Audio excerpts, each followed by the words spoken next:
Welcome to my podcast, What the Fuck, Spirit?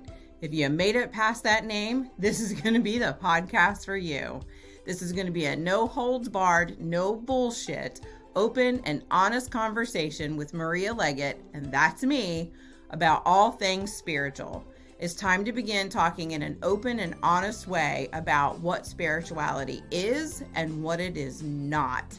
We're going to discuss all things woo-woo, witchcraft, spiritual, queer spirituality, medium versus psychic, energy healing, light work, shadow work, and any other bullshit that people want you to believe because it keeps them comfortable.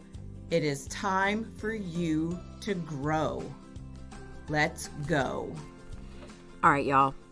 In a previous episode of the podcast, I told you that we would discuss the different stages of grief because grief has 5 defined stages. And what's important for you to know is that you don't go through them all directly in a row. Picture handing a toddler a crayon and a piece of paper and telling them to draw something. And as they start scribbling all over the page and sometimes even going off the page, that is your grief journey. That is what your grief journey is going to look like. There's no one set way. No one person goes through grief the exact same way. Everybody handles grief differently. And fucking nobody gets to tell you what your grief journey looks like. Now, all of that being said, on this episode, we are going to talk about what I went through when my father passed away. And I have a rather hilarious mediumship story to go with my dad's death. I also have a beautiful story about my dad's death that we'll talk about, and an unexpected story. So there was lots of things that happened to me in the last week of my father's life that was very interesting to me. And I share it with my classes and I share it with some other people, but I don't talk about it a lot. And I've waited all this time because in my mind, I didn't want to upset any of my siblings who might hear the story and feel like, well, why didn't I have that experience? Because that's not at all what this is about, right? I was just in tune at the moment and was able to pay attention, and bam, this is what happened to me. So I am going to share all of that story, and we'll talk about my 5 stages, right? So here are the 5 stages of grief: denial, anger, bargaining, depression, and then finally acceptance. And acceptance can take, a year, 2 years, 3 years. There's nothing that says you have to have it done in 6 months. It just doesn't work like that. Especially because, we've all got trauma in our lives, and death brings up trauma. And it's time then to look at, okay, what unhealed trauma do I have that's compounding this death? And it can be really overwhelming. And so that is why it is important that you just give yourself grace, get through what you need to get through, and know that it's all going to be okay in the end. So we're going to start talking about my story. Are you ready? So right now I'm going to turn into Sophia from the Golden Girls. Picture this. It was August of 2021. No, seriously, it really was August of 21. So I got a call from my brother around 6:30 at night that said, hey, listen, Dad went for his appointment today at the James Cancer Center in Columbus, and he collapsed while he was there. And so he is now in the ER, and my daughter has been with him all day. Can you go up there and relieve her? And I said, absolutely. And so, if my niece listens to this, huge props to her for taking my dad, her papa, to his appointments and spending time with him and loving on him in a way that most of his children could not. And I say most because there were 5 of us that couldn't and 1 of us that could. My niece was amazing through this whole thing, and she knows who she is. So back from the squirrel. I went to the store, grabbed some things for my dad, and drove up to the hospital, parked, and went into the hospital. And as I walk into the room, I see my niece sitting there, and I talked to her first about how he was and what was going on. And then I want to preface this with, as a medium, I've told Spirit many, many times, I don't want to know that death is imminent unless I can change the outcome. I don't want to know. Don't tell me, because I will literally have, some women who are in their 70s and 80s come to me and say, okay, when am I going to die? I'm not telling you that. I don't know. I don't want to know. We've got free will, lots of things. I don't want to know.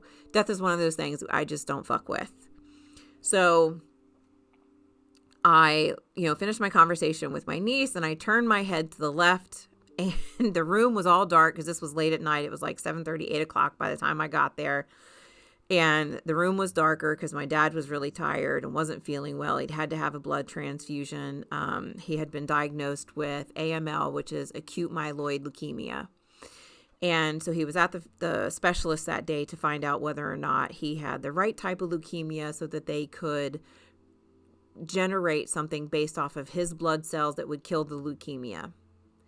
So as I turn and I look at my dad, I am very aware of my granny, my papa, my great-grandma, and my great-grandfather behind my dad's hospital bed. And as soon as I was aware of that, I had a pit in my stomach and went, fuck, my dad is going to die. And I just took a pause and I walked over. I kissed my dad. I asked him how he was doing, blah, blah, blah. And my niece wound up leaving and going home, and I sat with my dad for a while until he made it into a hospital room. But as my dad was snoozing, I sat in a chair and I got real quiet and I went, oh, Spirit, you are funny, funny. I told you not to tell me when death was imminent. I didn't tell you not to show me. So I knew that by seeing my grandmother and my grandfather, which were his parents, and my great-grandmother, which was my granny's mom, and these were my dad's grandparents. And so I was like, all right, here we go. And I knew that I wouldn't have very long to be able to talk to him and spend time with him. And it wasn't my place to tell my brothers and my sister that this is what I saw. And so I just kept it to myself. Fast forward to a week later, my dad is now on a ventilator.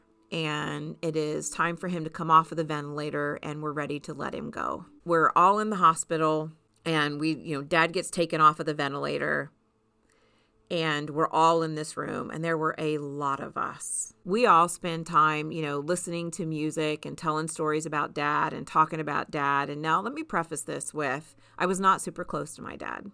I was still holding on to abandonment issues with him not being around me growing up as a kid, and just some things that had happened to us off and on throughout the years. I just was not close to my father.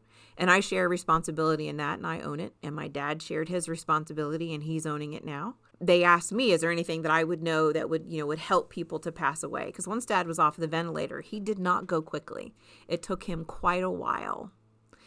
And I knew that he was hanging in there because he was listening to all of us talk about him, and he was listening to all of us share stories about him. Later in the afternoon, some of us started getting tired and leaving, and so it was, they'd all said their things and what they needed to say, and in the end, it was one of my brothers and his wife and me and my sister and her husband, and the 5 of us just hung out for the rest of the day. And lo and behold, around 3 o'clock in the afternoon, I'm sitting there, I'm, on my phone, on my computer. I brought my computer with me. So my dad's been off the ventilator now for about 5 hours. And about 3 o'clock in the afternoon, I felt this wicked energy change. And I looked up from my laptop and I saw my grandparents and my great-grandparents fly up and out from behind my dad's bed in his room because they stayed with him the whole time. And I saw them leave, and I literally in my head was like, where the fuck are you going? What are you doing? Where are you going? And the next thing I know, here comes the angel of death. It was Archangel Azrael who came down behind my daddy's bed, and they were beautiful. Azrael is one of the most beautiful things I have ever seen in my life. And these massive white wings come out, extend out from behind their back, and wrap around the bed where the tips of their wings were at the end of the bed, so that my daddy was completely encompassed in this energy. And now none of us were sitting next to him. We were all sitting in chairs and we were on opposite places because he was just at peace at the moment, but he was still breathing. And so Azrael was there fully surrounding this bed. And I looked up and my eyebrows raised. And Azrael looked at me and said, "Oh, you see me?" And I said, "I do. Are you Archangel Azrael?" And they said, "Yes." And I said, this might be inappropriate, but I'm a medium. Now, mind you, all of this is in my head. My siblings can't hear this. I'm a medium by trade. This is what I do for a living. And they nod their head and say, "Yes, I know." And I said, "Is it inappropriate if I start asking you questions?" And they said, "No." And I said, the most burning question that most of us have down here on earth is, are you a male or a female? Some people will say you're a male. Some people will say you are a female. And their answer, which is why I keep using the they pronouns, is I am neither. I am both at once. I am not one nor the other. And I understood that. I understood that to be, non-binary, and because zeros and ones don't fit an angel. Zeros and ones don't fit humans all the time. I may identify as female because I was born that way, but I know that we also have past lives and we have so much experience before we come down to this earth that we don't always identify the way that we're born. And so I said, "Oh, so would you identify as non-binary?" They kind of just looked at me and I said, "You carry both masculine and feminine characteristics. You are both loving and you have, the way that you do things, rituals and things like that." And they were like, "Absolutely." Their hair was the most beautiful, silvery, golden, long hair that had waves, not curls, but waves. And their eyes were like ice blue, absolutely stunning. A beautiful, feminine yet masculine face. I don't know how else to explain that. They had on a white gown, white wings, and there were traces of both silver and gold in this gown. It was just amazing. And so I asked, "I know that my father is not the only person who is dying in this hospital. How are you here and with everybody else at the same time?" Because he's not the only person dying in this moment across the world. And I know that it's very important to you that you're at every death. And they answered me with something that I understood, and I'm going to try to put it into words, which is, there are so many different realities that exist in this world. Time is not linear. It doesn't happen one right after the other. Everything is happening all at once. And because it's all happening in different realities and everything is happening all at once, I, as a spirit, can be anywhere that I need to be. So I can be in multiple places at one time, or I can just be in one place. I am always where I am needed. And I understood that to mean that Azrael could be with 1 million people passing away all at the same time. And I explained that to them, and they said absolutely that was the case. And so this was this beautiful, profound moment that I had seeing this angel of death surrounding my dad. And I said, "How much longer? Because this is really kind of hurting us watching him." And they said, "It won't be much longer because I'm here. And death is imminent once I have arrived." And then I asked, "Well, if time isn't linear, what does imminent mean to you?" And the best that they could explain it was within a few hours. And fast forward 3 hours, that's exactly what happened. My dad passed away around 6:06 p.m. on August 18th of 2021. When he passed away, nobody was standing next to him immediately until his breathing pattern changed. And my sister heard it first, and she jumped up, and I saw her move, so I jumped up. My sister-in-law got down at Daddy's feet and started rubbing his feet, and I was holding my dad's hand. Now, I didn't touch my dad during this whole death process because as a medium, I know when we touch people through their dying process, we are holding them and tethering them to their bodies. It is something that we need to do because we need to feel them, knowing we're never going to feel them again. Their soul, on the other hand, goes, oh my God, you're touching me. I need to be with you. So it was very difficult for me to not touch my dad this whole day, knowing that he was going to pass away and I would never be able to touch him again. And the pause you're hearing is because I have this lump in my throat and I'm remembering this very moment. And I don't want to cut this out because I think it's only fair that I share my grief the same way that I share my laughter and the fun things, right? So when he started to take his last few breaths, my sister jumped up, was right there. My sister-in-law was at his feet. My brother was with my sister-in-law.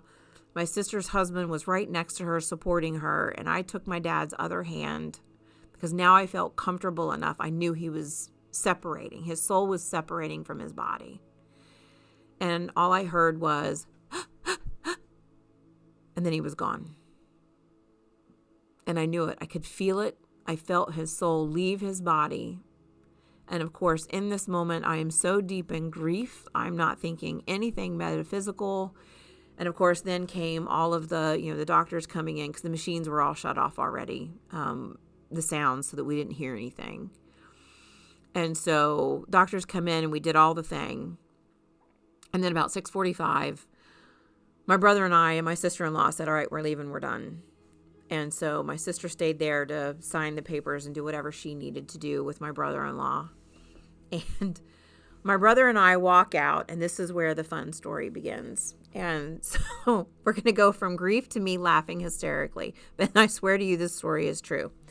We walk out, we go into the lobby of the floor where my dad was at, and my brother's, is talking to me and just gabbing away. And I looked at him and I said, listen, I love you, but I have one of two choices right now. I can stand here and talk to you and shit myself, or I can run to the bathroom. He goes, good God, just go.